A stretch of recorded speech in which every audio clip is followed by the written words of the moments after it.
ನಮಸ್ಕಾರ ಸ್ನೇಹಿತರೆ.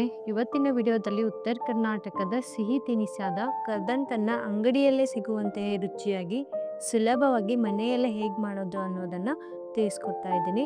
ಒಮ್ಮೆ ಈ ರೆಸಿಪಿ ಟ್ರೈ ಮಾಡಿದ್ರೆ ಮತ್ತೆ ಮತ್ತೆ ಇದೇ ರೀತಿ ಮಾಡಬೇಕು ಅಂತ ಅನಿಸುತ್ತೆ. ಹಾಗಾದರೆ ಬನ್ನಿ ಕರ್ದಂಟನ್ನ ಹೇಗೆ ಮಾಡೋದು ಅಂತ ನೋಡ್ಕೊಂಡು ಬರೋಣ. ಕರ್ದಂಟು ಮಾಡೋಕ್ಕೆ ಬೇಕಾಗುವ ಪದಾರ್ಥಗಳು: ಅರ್ಧ ಕೆ ಜಿ ಪುಟಾಣಿ ಹಿಟ್ಟು, ಅರ್ಧ ಕೆ ಜಿ ಸಕ್ಕರೆ, ಏಲಕ್ಕಿ ಪುಡಿ ಮತ್ತು ಒಣ ಕೊಬ್ಬರಿ. ಇವಾಗ ನಾವು ಗ್ಯಾಸ್ ಮೇಲೆ ಒಂದು ಪಾತ್ರೆನ ಇಟ್ಟು ಇದರಲ್ಲಿ ಅರ್ಧ ಕೆ ಜಿ ಆಗುವಷ್ಟು ಸಕ್ಕರೆನ ಹಾಕೊಳ್ತಾ ಇದ್ದೀನಿ. ಇದಕ್ಕೆ ನಾವು ಸ್ವಲ್ಪನೇ ನೀರನ್ನ ಹಾಕ್ಕೊಳ್ಬೇಕು. ಸಕ್ಕರೆ ಎಷ್ಟು ತೊಯ್ಯುತ್ತೋ ಅಷ್ಟು ಮಾತ್ರ ನೀರನ್ನ ಹಾಕ್ಕೊಳ್ಬೇಕು. ಜಾಸ್ತಿ ನೀರು ಹಾಕೋಕೆ ಹೋಗಬೇಡಿ, ಪಾಕ ತುಂಬ ತಿಳಿಯಾಗಿ ಬೀಳುತ್ತೆ ಮತ್ತು ಬೇಗ ಕೂಡ ಬರೋದಿಲ್ಲ. ಕರ್ದಂಟು ಮಾಡೋಕ್ಕೆ ಬೇಗ ಪಾಕ ಬರೋದಿಲ್ಲ.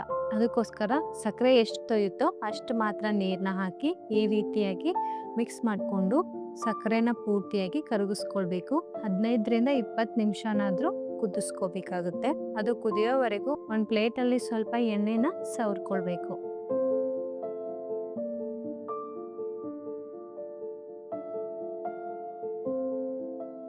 ಪಾಕ ರೆಡಿ ಆಗೋಕ್ಕೆ ಸ್ವಲ್ಪ ಟೈಮ್ ಹಿಡಿಯುತ್ತೆ, ಆದರೆ ತುಂಬ ಗಟ್ಟಿಯಾಗೂ ಕೂಡ ಪಾಕನ ತಗೊಳ್ಬಾರ್ದು.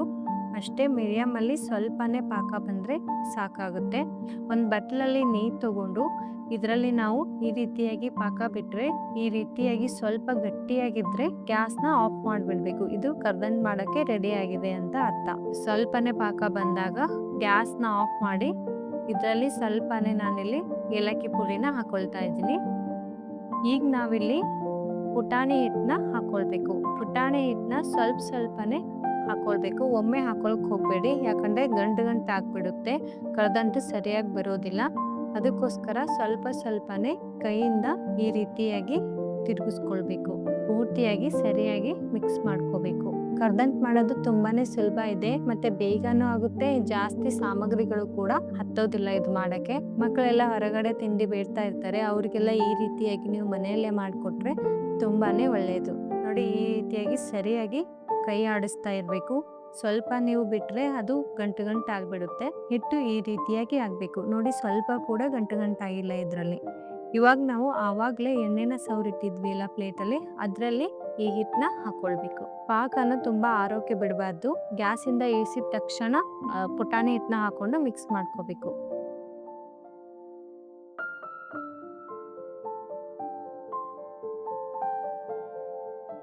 ಇವಾಗ ನಾವು ಇದ್ರ ಮೇಲ್ಗಡೆ ಸ್ವಲ್ಪ ಒಣ ಕೊಬ್ಬರಿನ ಹಾಕೊಳ್ತಾ ಇದ್ದೀನಿ. ಒಣ ಕೊಬ್ಬರಿ ಹಾಕಿದ ನಂತರ ಇದನ್ನು 10 ನಿಮಿಷದವರೆಗೂ ಹೀಗೆ ಬಿಡಬೇಕು. ಸ್ವಲ್ಪ ತಣ್ಣಗಾಗೋವರೆಗೂ ಬಿಡಬೇಕು. ಪೂರ್ತಿ ತಣ್ಣಗಾಗೋವರೆಗೂ ಕೂಡ ಬಿಡಬೇಡಿ. ಸ್ವಲ್ಪ ಬಿಸಿ ಇರುವಾಗಲೇ ಇದನ್ನು ಕಟ್ ಮಾಡ್ಕೊಳ್ಬೇಕು.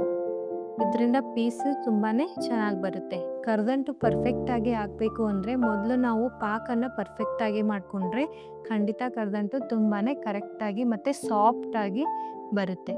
ಈ ಕರ್ದಂಟನ್ನ ಜಾಸ್ತಿ ಉತ್ತರ ಕರ್ನಾಟಕದಲ್ಲಿ ಮಾಡ್ತಾರೆ.